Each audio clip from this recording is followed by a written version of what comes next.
Laporan utama majalah Bali Post edisi ke-85 yang bertajuk Quick Nilai Jokowi Langgar Konstitusi mengulas sorotan terhadap kinerja Presiden Joko Widodo tidak hanya datang dari partai politik yang berada di luar pemerintah, namun juga datang dari kader PDIP.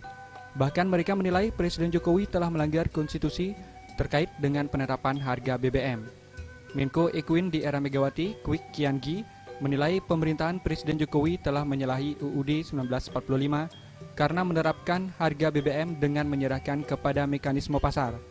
Pelanggaran konstitusi dimaksud karena pada tahun 2003, Mahkamah Konstitusi telah membatalkan pasal 28 ayat 2 Undang-Undang Nomor 22 Tahun 2001 tentang minyak dan gas bumi terkait pembatalan penentuan harga BBM kepada mekanisme pasar.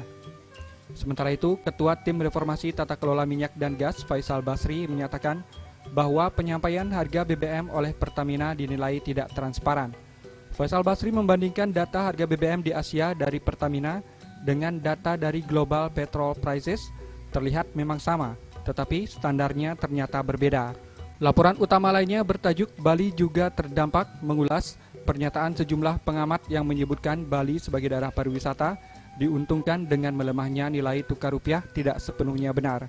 Guru Besar UNUD Profesor Rahyuda dan Guru Besar Undiknas University Profesor Raka Suwardano menyatakan menguatnya dolar Amerika hingga di atas Rp13.000 mengorbankan rakyat kecil. Menurut mereka, melemahnya rupiah yang berimbas terhadap meningkatnya nilai ekspor Bali tidak sepadan dengan beban yang dirasakan masyarakat. Data yang dikeluarkan juga dinilai banyak yang bodong, sekedar populis. Bagaimana ekspor naik dengan kondisi Amerika Serikat dan Eropa sedang menghadapi kelesuan. Ekspor naik dari Bali sangat terbatas seperti tuna dan segelintir handicraft.